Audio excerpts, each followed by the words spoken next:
नमस्कार। BP tutor में एक बार फिर से आपका हार्दिक अभिनंदन है। ये वीडियो कक्षा 7 के गणित के छात्रों के लिए है और इसमें सिखाएंगे इकाई संख्या 6 रेखीय समीकरण। और रेखीय समीकरण के अंतर्गत अभ्यास 6C कराएंगे। अभ्यास 6C में सही विकल्प चुनिए। तो ये विकल्प दे रखे हैं। नंबर फर्स्ट में है 5 और नंबर सेकंड में है -4 और नंबर थर्ड में है 4 और फोर्थ में है 7। अब देखना ये है कि इसमें से कौन सा उत्तर सही है। तो इसके लिए सबसे पहले बनाना है समीकरण।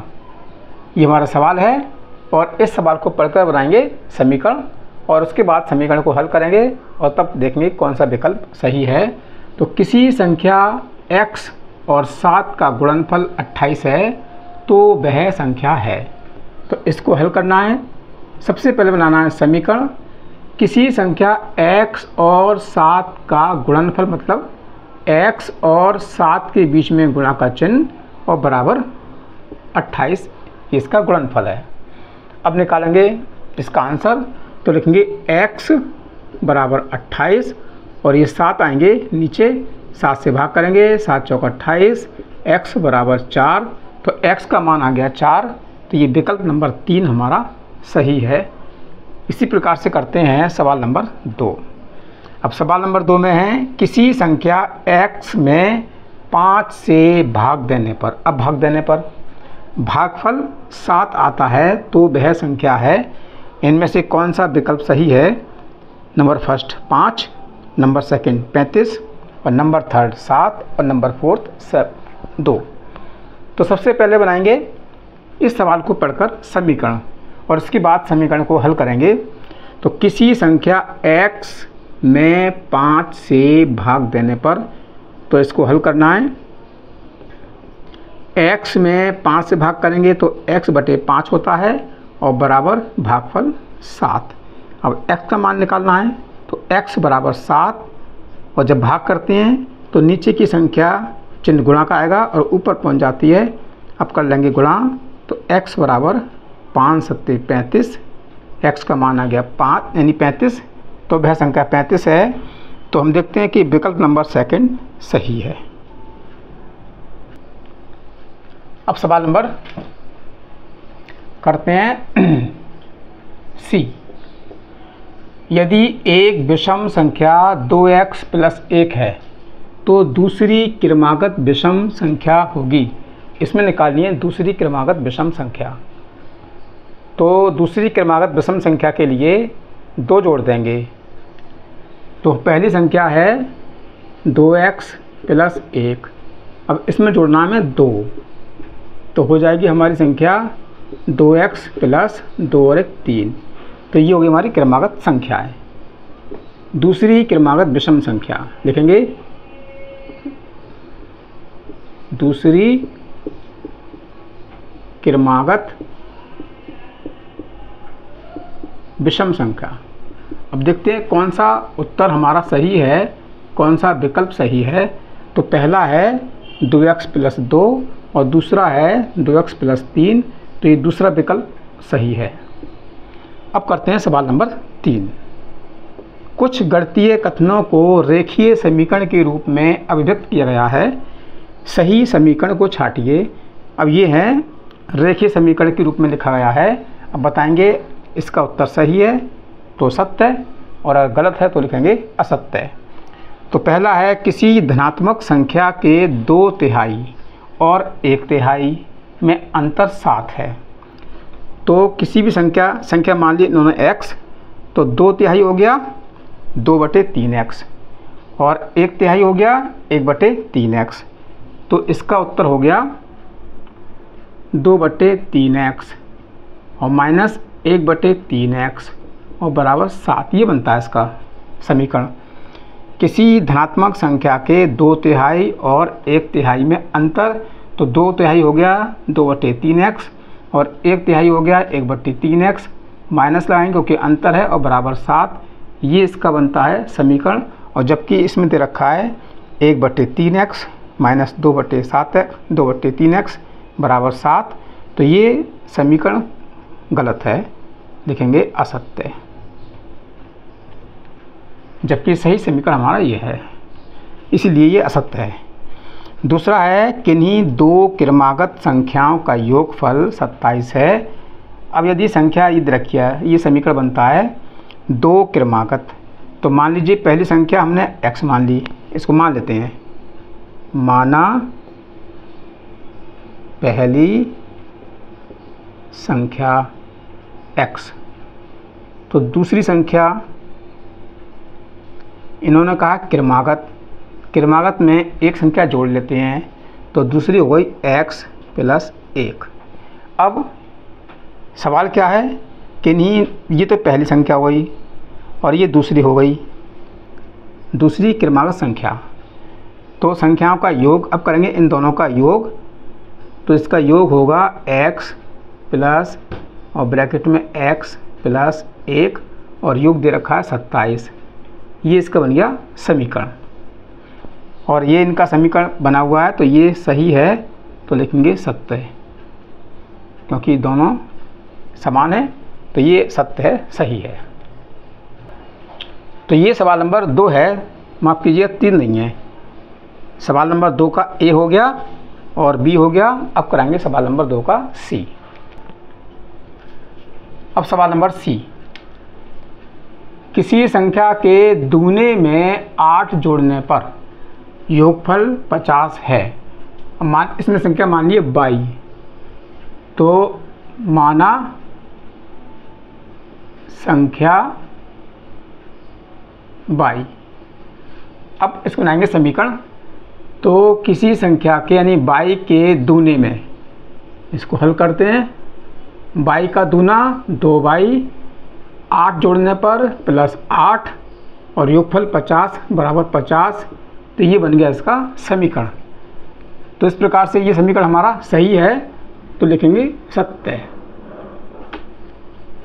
अब सवाल नंबर डी, किसी संख्या के 2/3 में 17 जोड़ने पर योगफल 19 प्राप्त होता है, तो इसमें मान लेंगे माना संख्या x। अब बनाएंगे इसका समीकरण, तो किसी संख्या यानी x में 2/3, तो x का 2/3 होता है 2x/3, ये हो गया इसका 2/3 में 17 जोड़ने पर प्लस 17 और योगफल होता है बराबर 19, तो ये बन गया इसका समीकरण। तो इस प्रकार से ये समीकरण जो बना हुआ है ये सही है, तो लिखेंगे असत्य है, यानी सत्य, सही है, सत्य है। अब सवाल नंबर 3 करते हैं।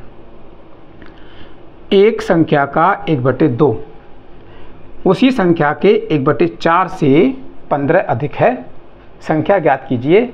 तो पहले बनाएंगे इसकी समीकरण और उसके बाद समीकरण को हल करना है। तो समीकरण बनाने के लिए मान लेंगे माना संख्या बराबर x, संख्या हमने x मान ली।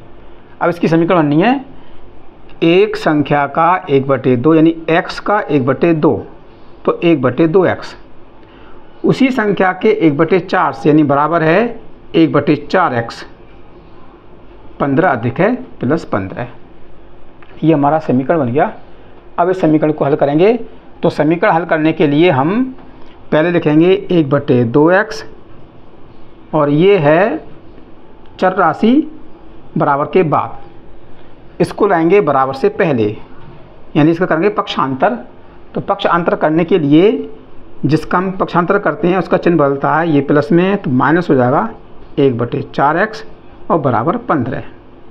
अब 1/2x और 1/4x को घटाना है। तो जैसा कि आप जानते हैं किसी भी भिन्न को घटाने के लिए या जोड़ने के लिए उसके हर का निकालते हैं लासा। हर है 2 और इसमें हर है 4, तो 2 और 4 का निकालेंगे लासा, 2 से भाग करेंगे 2 × 2, 2 दूनी 4, फिर 2 से भाग करेंगे 2 × 2, 2 × 2 और जो लाइन से पहले है इनकी गुणा करेंगे 2 दूनी 4, तो इसका लासा आ गया 4। 2 से भाग करना है 4 में, 2 दूनी 4, 2 बार गया और 2 × 2 तो 2x। 4 से भाग करेंगे 4 में, 4 × 4 1 बार गया, 1 से गुणा करेंगे 1 में तो 1x और बराबर 15। अब 2x में से 1x घटाएंगे तो आएगा 1x बटे 4 बराबर 15। अब निकालना हमें x का मान, तो x बराबर 15। जब हम किसी संख्या से भाग करते हैं तो उसमें आता है गुणा का चिन्ह और उस संख्या को ऊपर ले आते हैं। अब 15 गुणा कर लेंगे 4 से, तो x बराबर 15 चौक 60, 60 उत्तर हो गया। तो वह संख्या हमारी 7 है। ये संख्या लिखेंगे, इसलिए संख्या बराबर 60। इस तरह से पहले बनाएंगे समीकरण और उसके बाद समीकरण को हल करना है। तो मुझे आशा है कि ये सवाल आपको समझ में आ रहे होंगे। अगर चैनल पर नए हैं तो चैनल को सब्सक्राइब कीजिएगा।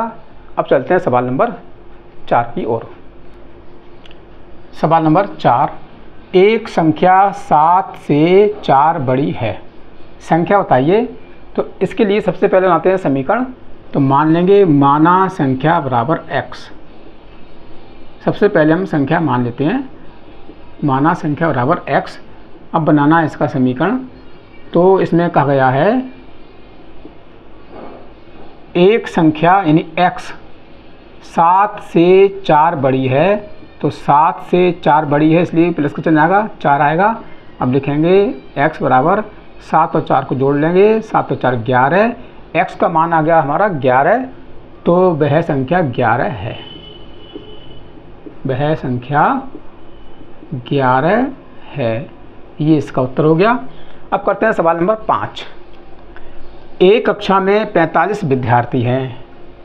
यदि छात्रों की संख्या छात्राओं की 2/3 हो, छात्रों की संख्या है ये। तो पहले हम मान लेंगे माना छात्राओं की संख्या, जो चीज़ निकालते हैं पहले उसको मान लेते हैं। छात्राओं की संख्या x मान ली। अब बनाएंगे सवाल के अनुसार छात्रों की संख्या। छात्रों की संख्या, तो छात्रों की संख्या छात्राओं की 2/3 हो, यानी छात्राओं की है तो 2/3x। इस तरह से हम दोनों को मान लिया है। अब करेंगे इसको हल। तो एक कक्षा में, अब कक्षा में छात्र भी हैं और छात्रा भी हैं, दोनों हैं 45। तो लिखेंगे x प्लस 2/3x बराबर 45। ये बन गया समीकरण। अब इस समीकरण को हल करेंगे। तो समीकरण हल करने के लिए दोनों चर राशियों के बीच में प्लस का चिन्ह है। तो जैसा कि आप जानते हैं कि अगर हम किसी भिन्न को जोड़ेंगे या किसी भिन्न को घटाएंगे तो उनके हर समान करेंगे। तो हर समान करने के लिए लासा निकालेंगे। इसमें कोई संख्या नहीं है तो 1 लिख सकते हैं। तो 3 और 1 का लासा होगा 3। 3 से गुणा कर लेंगे x में, 3x, और 3 ये लेंगे, 3 एकम 3 एक बार गया, और ये 2x बराबर 45। यहाँ हमने दोनों को अलग अलग लिख दिया है लासा निकाल कर। आप चाहें तो इसको एक जगह भी लिख सकते हैं। अब जोड़ लेंगे 3x और 2x हो गया हमारा 5x, और बटे में है 3 और बराबर 45। x का मान निकालेंगे तो x बराबर 45। और जब कोई संख्या परमेय होती है यानी भिन्न के रूप में होती है तो उसको उल्टा लिखते हैं, 3/5। 5 से भाग करेंगे 45 में, 5 9 45, और 3 की 9 से गुणा कर लेंगे तो ये हो जाएगा 3 9 27। तो इसमें पूछा है छात्राओं की संख्या ज्ञात कीजिए। तो छात्राओं की संख्या वही 27 हम लिख सकते हैं। इसलिए छात्राओं की संख्या 27। तो ये इसका उत्तर आ गया। अब शुरू करते हैं सवाल नंबर 6। एक संख्या का 1/3 भाग में से उसका 1/4 भाग घटाने पर 4 शेष है, संख्या बताइए। तो इसमें भी हम पहले समीकरण बनाएंगे। तो समीकरण बनाने के लिए जो चीज़ निकालते हैं पहले उसको मान लेते हैं। संख्या बताइए, तो पहले मान लेंगे माना संख्या बराबर x। अब बनाएंगे इसकी समीकरण। एक संख्या का 1/3 भाग यानी x का 1/3 भाग हो गया 1/3x। में से उसका 1/4 भाग घटाने पर तो चिन्ह माइनस का आएगा और लिखेंगे 1/4 भाग और बराबर 4 शेष है। ये बन गया इसका समीकरण। अब इस समीकरण को हल करेंगे तो इसमें घटाना है, तो जैसा कि आप जानते हैं किसी भी भिन्न को घटाएं या किसी भिन्न को जोड़ें तो उसका निकालते हैं लासा।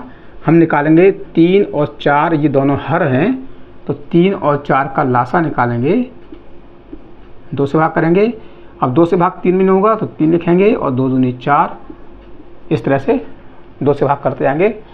फिर लिखेंगे 3 और 2 एकम 2 और 3 एकम 3।